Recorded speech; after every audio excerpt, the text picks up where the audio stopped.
안녕하세요. 저는 32살 결혼을 앞두고 있는 예비 신부입니다. 제 신랑은 평범한 회사원으로서 누구보다 성실하게 근무하고 있어요. 신랑은 저희 오빠가 운영하는 식당 단골 손님이었는데 휠체어를 끌며 카운터를 보시던 아버지는 예비 신랑의 바른 인성을 알아봤고 저와 만남을 권유하셨습니다. 단 한 번 남자 한 번 만나보지 못했던 제가 답답했는지 아빠가 나서주고 나서야 저는 처음으로 남자와 연애라는 것을 해보았네요. 초등학교 5학년이 된 남동생은 벌써부터 얼마나 조숙한지 항상 누나 때문에 걱정이라고 아빠며 형이며 쌈 싸먹을 기세예요. 제 소중한 가족은 아빠로부터 비롯되었고 돌이켜보면 아빠와 저는 말로는 다 못다할 사연을 안고 있습니다. 이제부터 아빠와 저의 긴 이야기를 하고자 합니다. 저희 엄마는 젊을 적 빼어난 외모 덕분인지 재력 있는 아빠와 결혼해서 손에 물 하나 안 묻히고 사모님 소리 들어가며 사셨습니다. 저 역시 부모님 덕분에 4살 더 오래 오빠와 함께 부족한 것 없이 유복한 환경에서 자랐어요. 하지만 안타깝게도 저희 오빠 15살 저 14살 때 아빠는 병으로 세상을 떠나셨고 엄마는 저의 남매를 외로이 4년간 홀로 키우시다 엄마 밑에서 일하고 있던 어느 한 남자를 만나 불같은 사랑에 빠져 결혼하셨습니다. 얘들아 인사해. 앞으로 너희 아빠가 되실 분이야. 앞으로 아빠랑 잘 지냈으면 좋겠다라고 하시는데 저 오빠는 새아빠의 모습을 보고 한동안 정신이 멍해졌네요. 아직도 그 남자 아니 새아빠의 첫 만남을 잊을 수가 없습니다. 엄마와 7살 연하였던 무척이나 앳돼 보였던 새아빠 엄마는 아빠의 회사를 이어받아 경영에 참여하셨는데 새아빠는 신입 직원으로 들어와 엄마와 연이 닿았다고 합니다. 엄마가 재혼 당시에 35살이었는데 새아빠는 대학을 졸업해서 사회에 발들여 놓은 지 얼마 안 되는 28살에 불과했대요.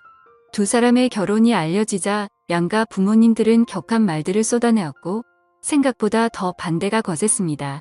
애들 딸인 늙은 과부랑 결혼한다고 난리였고 새파랗게 어린 남자한테 재산 뺏긴다며 정신 차리라며 난리였답니다. 제 친오빠 역시 필사적으로 결혼을 반대하며 드러눕고 생떼를 썼습니다. 친아빠와 정이 각별했던 오빠는 엄마의 재혼을 인정할 수 없었던 것 같아요. 그렇지만 엄마와 새아빠는 모든 반대를 부릅쓰고 결국 결혼해버렸고 저희는 한 집에서 살게 되어버렸습니다. 당시 중학교 3학년이었던 오빠는 충격이 심했는지 점차 반항의 강도가 세졌고 어렸던 제게 늘상 이렇게 말하곤 했어요. 너 절대로 그 남자한테 아빠라고 부르지 마. 할머니도 그 남자 우리 엄마 돈 노리고 결혼한 거라고 했어. 어떻게 해서든지 그 남자를 우리 집에서 쫓아버려야 해라며 심신당부하듯 밀려두었고 그 덕분에 처음부터 저는 오빠의 반항에 덩달아 합류하게 되었습니다. 그러나 절대로 호락호락한 새아빠가 아니었네요. 저희 남매는 일부러 언니가 집안에 풍파를 일으켰고 기어코 엄마의 맘에 고의적으로 상처를 내었습니다. 급기야 오빠는 늘 친구들이랑만 몰려다니며 나쁜 짓을 일삼아 경찰서도 드나들었습니다. 엄마와 새아빠는 이에 마음 아파하며 오빠에게 관심을 기울였지만 돌아오는 건 배은망덕이었네요. 어느 날 오빠가 집안에 이딴 값 비싼 물건들을 몽땅 털어 흔적도 없이 사라진 겁니다. 참 이걸 신고를 할 수도 없고 엄마는 그래도 아들이라고 오빠를 걱정하며 찾아 헤맸고 새아빠 역시 백방으로 돌아다녔습니다. 아빠가 이렇게 나으니 주변 새아빠의 어머니는 저희 엄마를 몰아세우며 소매에 걷어붙이시고는 아니 어디서 그런 자식같지 않은 것을 달고 시집아 멀쩡한 사람 인생을 망치려 들어 더 이상 우리 아들 신세 망치는 꼴 못 보겠으니 아들과 절연을 하던지 아니면 이 남편과 이혼을 하던지 택해라며 선택을 종용하셨습니다.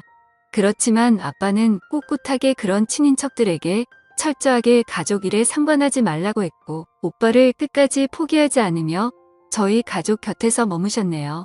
엄마가 그런 아빠에게 제일 고마워했지만 엄마는 그런 오빠로 인해 괴로워하며 결국 쇠약해져가 몸져눕는 날이 많아졌습니다. 엄마까지 무너지자 새아빠는 회사 일이며 집안일이며 엄마 간호까지 자신조차 돌볼 틈 없이 바빴고 그래도 가족들을 위해 안간힘을 썼습니다. 학교에서 친구들은 젊은 새아빠에게 이상한 시선으로 수군거릴 적이 많았지만 절 신경 써주는 아빠의 모습에 내심 싫지는 않았네요. 그러던 어느 날 엄마가 큰 병이 도저 돌아가시게 되었습니다. 엄마는 돌아가시면서까지 아픈 손가락이었던 오빠를 그리워했지만 끝내는 도망간 오빠를 찾지 못한 채 세상을 등지시고 말았습니다. 아빠가 먼저 떠나고 그 다음에 오빠 마지막으로 엄마까지 하나둘씩 가족들이 제 곁을 떠나가니 저는 도저히 살아갈 자신이 없더군요. 그때 새아빠가 엄마의 묘 앞에서 제 손을 꼭 잡아주셨습니다. 진짜 아빠처럼 어른스럽게 엄마를 잃은 저를 진심으로 위로해 주었습니다. 그렇지만 새아빠 역시 어둠이 온 세상을 가려버릴 저 엄마 앞에서 괴로움을 토로하며 통곡을 하던 모습이 떠오르네요. 세상에 태어나서 남자 어른이 그렇게 서글프게 우는 모습은 처음이었습니다. 그렇게 엄마를 떠나보낸 슬픔도 잠시 곧 현실로 돌아온 당시 중학교 입학을 앞둔 저는 훗날의 거취를 정해야만 했습니다. 엄마를 떠나보낸 후 사업은 내리막길을 향했고 급한 대로 엄마 쪽 친척한테 맡겼다가 크게 사기를 당해 저희 집은 그야말로 길거리에 나앉게 생겼었습니다. 친척들은 제게 떨어질 엄마의 유산이 없자 어느 누구도 맡고 싶지 않아 했고 급기야는 보육원 얘기까지 나왔습니다. 아빠는 저를 진짜 취급했던 그들에게 노발대발하며 감정적으로 소리를 질렀습니다. 이 아이는 내 딸이에요. 세상에 아빠가 있는데 우리 딸을 어디다 보내겠어요. 아빠가 딸 키우는 건 당연한 일이니 제 딸아이는 아내의 뜻에 따라 제 손으로 키우겠습니다. 하며 아빠가 저를 맡겠다고 하자 아빠네 가족들은 아빠를 필사적으로 말렸지만 소용없었습니다. 저는 그렇게 일부 아빠와 단둘이 한 집에서 살며 동거를 시작하게 되었네요. 전 오빠처럼 혼자서는 가출할 용기도 없었던 터라 선택의 여지가 없었어요. 아빠와 저는 여기저기서 빌린 돈으로 간신히 방 2개의 옥탑방을 얻어 살았습니다. 떠나간 빚과 생계를 위해 밤낮 안 가리고 투잡술이자 필사적으로 일한 아빠는 많이 힘들었는지 눈에 보일 적마다 말라가고 안색도 눈에 띄게 안 좋아졌습니다. 그 와중에도 새아빠는 제게 힘들다는 말 찡그린 표정 한번 내비친 적이 없었어요. 늘 제 앞에서는 웃는 얼굴로 출근하기 전 항상 아침을 차려놓았고 저는 아빠 덕분에 학창시절 내내 아침을 거른 적이 거의 없게 되었습니다. 아침마다 메모장에 사랑해 우리 딸 오늘도 아빠랑 행복하자라는 사랑스러운 메시지도 꼭 잊지 않고 써주었네요. 아빠의 노력 덕분에 마음을 열기 시작했고 저희는 서로를 위해주며 꽤 잘 지내는 부녀 사이가 되었습니다. 하지만 세상은 저희에게 고운 시선만을 보내진 않았습니다. 젊은 16살 차에 아빠와 둘이 같이 사니 별별 엄한 소문이 다 돌더라고요. 사람들의 편견이 어찌나 심한지 심지어 학교 친구들이랑 담임 선생님마저도 제게 입에 담기도 불쾌한 관계로 오해하더군요. 그야말로 이상한 소문의 주인공이 되어버렸습니다. 글을 쓰고 있는 와중에서도 화가 나차마 표현은 하지 않을게요. 그러던 중 다행스럽게도 저희한테 사기친 친척 사기꾼이 잡혔고 그나마 빚의 일부분을 덜 수 있어 살아갈 수 있게 되었네요. 아빠는 빚이 좀 청산되자 저를 정식으로 입영 신청을 했다는 호적에 올려놓았습니다. 법적인 서류가 참 뭔지 제가 진짜로 아빠의 친딸로서 인정받은 기분이더군요. 덕분에 조금 집안이 안정되자 아빠는 저를 위해 신경을 써줬고 제게 관심을 기울여 주었습니다. 그러다 어떤 여자가 아빠를 향해 사랑의 큐피드를 날리기 시작했는데 바로 제가 다니고 있던 학원 선생님이었어요. 사실 그간 전부 훈남인 아빠에게 대시한 여자가 한둘이 아니었지만 삶이 고단했고 저라는 책임감을 달고 살았던 아빠는 모두 다 거절했던 터였습니다. 하지만 이번에는 좀 달랐어요. 학원 선생님은 아빠에게 끈질기게 대시했고 제게도 협조를 구했습니다. 결국 아빠는 선생님을 받아들였고 엄마와의 결혼과는 다르게 만인의 축복 속에서 환영받는 결혼식을 했네요. 엄마 돌아가신 후 5년 후였고 제 나이 18살 고이였네요. 아빠가 엄마가 아닌 다른 여자랑 결혼을 한다고 생각하니 마음이 답답하고 씁쓸하더라고요. 저는 아빠의 결혼이 결정됐을 적부터 단 하루도 마음 편하게 잔 적이 없었습니다. 하지만 제가 아빠 친딸도 아니고 엄마의 결혼대처럼 반대할 권리는 없었으니 뜻에 따르는 수밖에예요. 머지않아 아빠는 선생님과 결혼했고 새엄마가 된 선생님은 얼마 지나지 않아 제 동생을 갖게 되었습니다. 아빠도 자기 핏줄을 갖게 되니 좋았는지 새엄마에게 더할 나위 없는 다정함과 자상함으로 보답하더군요. 저는 이방인이라는 자격지심에 그 모습을 보기가 힘들었습니다. 새엄마 역시 아닌 척했지만 친딸이 아닌 제가 신경 쓰였던지 문득문득 저를 경계하며 질투했고 본격적으로 철풀대하기 시작했습니다. 나 임산부이니 이제부터 네가 집안일 좀 해라. 용돈은 줄일 테니 부족하면 네가 알아서 벌어다 써.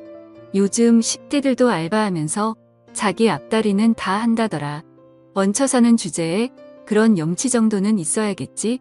라고 하는데 참 기가 막히고 어이없더군요. 아빠의 마음을 얻으려 할 땐 그렇게 제게 간인을 쓸개며 다 내어줄 것처럼 굴더니 막상 아빠와 이뤄지니 입싹 씻더라고요. 하지만 굳이 아빠한테 그 여자 만행을 구애바치진 않았어도 여우 같은 구석이 있었던 아빠는 그 여자 속내를 이미 환하게 뚫어보고 있더라고요. 어느 날 밥상머리 앞에서 새엄마에게 통쾌한 사이다를 날렸네요. 뱃속 우리 아가도 나중에 학교 보내면 아르바이트나 시킬까?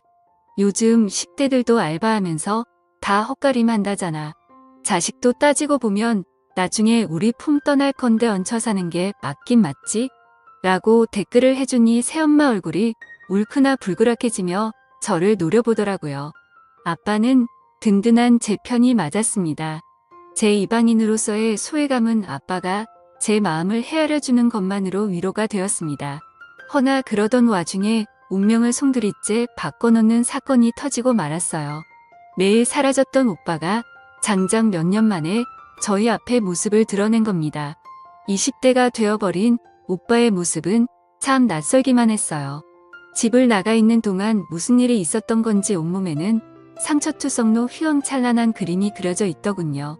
겁을 먹은 저를 보자 건들거리며 제 멱살을 붙잡고 드립다 욕부터 쏟아냈습니다. 나쁜 기집애 돌아가신 엄마 아빠 배신하고 저딴 사람이랑 부대끼며 사니까 좋냐?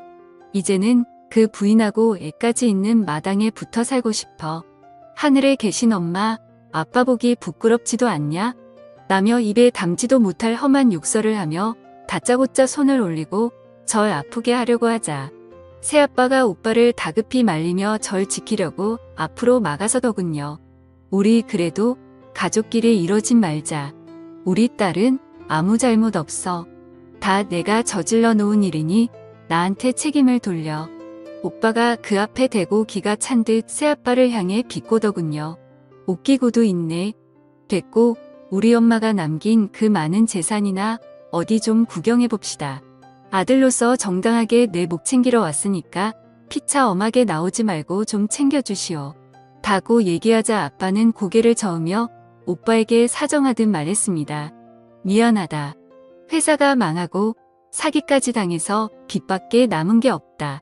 만약 돈이 있었으면 우리가 지금처럼 옥탑방에서 살겠니? 우리 형편 좀 봐주고 나중에 아빠가 내가 돈 많이 벌면 그 사람의 아들인 널 절대 외난하진 않을 거야. 너도 내 딸처럼 내 아들이니까 막상 요구한 돈이 안 나오자 오빠는 인상을 찌푸리며 험해지기 시작하더이다. 아빠를 툭툭 건드리며 밀치는데 그런 오빠 모습이 너무 무섭고 겁이 났어요. 혹시나 분위기가 더 험악해지면 당장이라도 경찰을 부를 생각으로 부들부들던 채로 핸드폰을 꼭 쥐고 있었습니다. 야, 왜 내가 네 아들이냐? 감히 어따 대고 내 아빠를 놀고 있네. 어디서 눈 가리고 아웅하려고 해? 내 돈 가로챌 생각으로 이딴 코스프레하면 내가 속아 넘어갈 것 같아. 다 필요 없고 당장 내 돈이나 내놔. 내놓으라고. 오빠는 아빠에게 다가가 위협했고 아빠는 오빠와 몸싸움을 하며 아웅다웅하고 필사적으로 막아내다 그만 잘못되어 옥탑방 3층 옥상에서 하는 멀리 있던 새엄마와 제 비명의 오빠는 상황의 심각성을 파악하고 일이 잘못됐다 싶었는지 호다닥 제 몸부터 피하더군요. 저는 급한 마음에 아래층으로 내려와 얼른 아빠의 상태를 확인했고 아빠는 정신을 잃은 상태로 쓰러져 있었습니다. 저는 아빠의 의식이 없다는 걸 깨닫고 덜덜 떨리는 손으로 119를 불렀고 아빠는 병원으로 이송되어 뇌타박상 및 뇌출혈로 인한 수술 끝에 중환자실에 입원하게 되었습니다. 이 소식을 들은 아빠의 부모, 형제들과 일가 친척들은 발칵 뒤집혀졌어요. 에라이 이 못된 족속들 같으니라고 우리 아들 핏줄도 아닌 것들이 어디 쌍으로 우리의 인생을 저렇게 망가뜨릴 수가 있어. 결국 내 아들 니네가 합심해 저렇게 만드니 이제 만족하냐? 이 썩을 것들아, 마이의 배은망덕한 것. 이래서 검은 머리 짐승은 거두지 말랬는데 불쌍해서 어떻게 아이고 내 아들 오빠의 같은 핏줄이라는 이유만으로 아빠가 저리 된 건 모든 게 제 탓이라고 하며 온갖 악담과 욕설을 쏟아부었습니다. 저를 재수 없다며 아빠 곁에서 냅두치려는 사람들 앞에서 버티며 저는 끝내 아빠의 곁에서 떠나질 않았습니다. 아니 못했습니다. 미안해서 죄송해서 나 몰라라 발길이 떨어지질 않았습니다. 자칫 의식불명이 되어 식물인간으로 살아갈 수도 있는 충격적인 진단에 저는 하늘이 무너지는 것 같았습니다. 내 아빠는 제 하늘이었어요.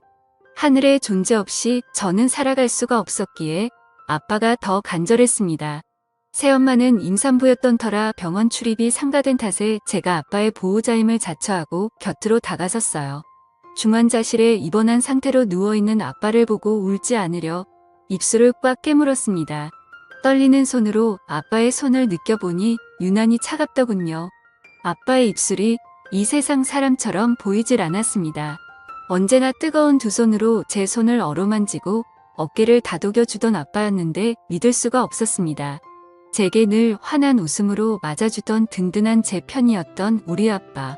아이들 딸림과 부를 살아냈던 대가로 젊은 날의 생을 비난과 오해로 살아야만 했던 가엾던 내 아버지는 모진 세월 등지고 그렇게 세상과 이별할 준비를 하고 있었습니다. 아빠를 이렇게 보낼 수 없었던 생과 사가 갈리는 그곳에서 소중한 분이 삶의 간절함을 느낄 수 있게 매일 아빠의 손을 잡아주며 말을 걸어주었습니다. 이 고비만 넘기면 이번에는 내가 아빠를 위해서 살게 약속해. 아빠가 전부라고 알고 살아온 세상에 혼자 내버려 두지 마. 제발 나 버리지 마. 이렇게 나만 세상에 버려두고 절대 가면 안 된단 말이야. 아빠라고 아빠를 붙잡고 울부짖고 또 울부짖었네요. 아빠의 숨결이 와닿질 않아 가슴이 타들어갔습니다. 그런데 제 소망을 절대적인 분께서 응답이라도 해주셨던 건지 마침내 기적이 일어나고야 말았습니다. 어느 날 아빠가 의식을 차렸단 소식을 제일 먼저 듣게 되었습니다. 저는 한순간 지옥에서 천국으로 들어섰고 가슴이 벅차오르는 기쁨에 아빠에게 다가섰습니다. 의식을 회복한 아빠는 며칠 후 일반 병동으로 옮겼고 빠른 회복 속도를 보여갔습니다. 그러나 절대적인 그분은 야속하게도 모든 걸 다 내어주진 않더군요. 제 기도가 부족했던 건지 후유장애로 인한 팔다리 마비가 발생하게 되어버렸대요. 아빠는 재활 전문 병원으로 전원하였고 2년 정도를 재활치료에 힘썼으나 호전없이 팔다리 마비가 잔전하는 상태가 계속되어 버렸습니다. 막대한 치료비는 다행히 보험을 들어놔서 영구적 후유장애를 인정받아 보험금을 지급받을 수 있었지만 모자른 금액은 또 다시 빚을 지게 되어 치료비로 사용하게 되었네요. 제가 한심하게도 아빠를 돌보는 모습을 보고 아빠의 가족들은 어느새 제게 조금씩 마음을 열기 시작했습니다.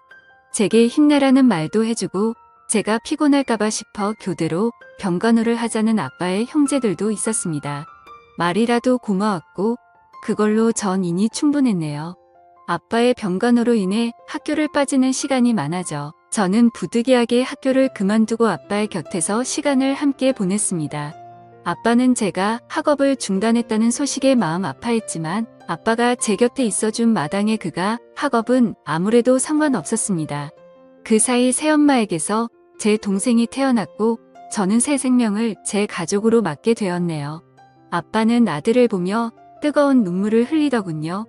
저와 새엄마 역시 우리 가족 모두 부둥켜 안고 얼마나 울었는지 모릅니다. 새엄마는 본격적으로 나가서 경제활동을 시작하였고 전 동생과 아빠를 돌보며 그렇게 정신없는 하루하루를 살았어요. 그러던 찰나 오빠가 경찰에 검거되었다는 소식을 듣게 되었습니다. 저는 아빠와 함께 오빠를 만나기 위해 경찰서로 갔어요. 오빠는 다행히 짐승이 아닌 인간이었는지 아빠의 상태를 보고 한순간 말을 못 잇다가 이내 무릎을 끊고 삐뚤게 나갔던 게 이럴 줄은 몰랐어요. 제가 저지른 죄에 대가 다 받을게요. 잘못했어요. 라고 아빠 앞에서 진심으로 죄를 뉘우치는 것 같았습니다. 하지만 아빠는 이미 이렇게 되어버렸고 아빠를 이렇게 만든 오빠를 이제는 제가 용서할 수가 없었어요. 오빠에게 달려들어 모진 말들을 쏟아내려 했지만 아빠가 말리시더군요. 힘들게 팔을 올리시며 오빠에게 손을 내미시는 아빠. 바락바락 대드는 모습이 더 우리 아들 같은데 우는 모습은 너에게 안 어울려. 내가 중심을 잘못 잡아서 떨어진 내 실수였는데 왜 네가 죄책감을 가져. 자식이고 부모인데 용서하고 말게 어딨어. 괜찮으니 맘 쓰지 마 하셨는데 오빠는 그 말에 또 무너지더군요. 어쩌면 이것이 아빠의 진정한 복수라면 복수였네요. 그것 때문에 오빠는 죄책감에 사는 게 힘들어 보였으니까요. 오빠는 아빠의 선처로 인해 가벼운 형을 받게 되었고 오빠는 아무리 아빠가 용서했다고 해도 훈련스러움에 마음을 잡을 길이 없었는지 군대 입대를 준비해 들어갔습니다. 건강하게 잘 다녀와라. 아빠가 기다릴게. 아빠가 그리 얘기를 하자 오빠는 처음으로 아빠에게 미소를 지어 보였네요. 아빠는 재활 훈련 끝에 그나마 팔과 손가락은 어느 정도 사용할 수 있게 되었습니다. 휠체어에 앉은 상태로 행여 저 힘들까봐 불편한 몸으로 제게 부담 주지 않게 노력하셨습니다. 아빠가 어느 정도 몸을 회복하자 저 역시 생활 전선에 뛰어들어 일을 했고 열심히 돈을 벌었네요. 몇 년 후에 제대한 오빠까지 경제활동에 뛰어들자 돈은 금세 모였고 조금씩 좋은 집으로 넓혀서 이사를 다녔습니다. 그리고 세월은 유수처럼 흘러 제가 좋은 사람을 만나 어느새 이기 신부가 되었네요. 원래 올해 결혼식을 올릴 예정이었는데 상황인지라 부득이하게 내년으로 미루게 되었어요. 근데 아빠는 벌써부터 긴장하고 계세요. 툭 하면 제 손을 잡고 들어가는 예행 연습을 하자고 하시는데 그 모습을 보며 식구들은 아빠를 놀리기 일쑤였네요. 그렇게 저희는 조금은 특별한 가족 형태로 살아왔지만 소중한 가족이라는 것만큼은 다 같은 마밀이라 생각합니다. 사실 아버지가 이런 모습으로 거듭나기까지 말로는 다 못다 할 일들이 더 많지만 너무 길어질 것 같아 이쯤에서 줄이겠습니다. 어릴 적부터 저를 안아주시고 품어주셨던 우리 아버지 진심으로 사랑합니다.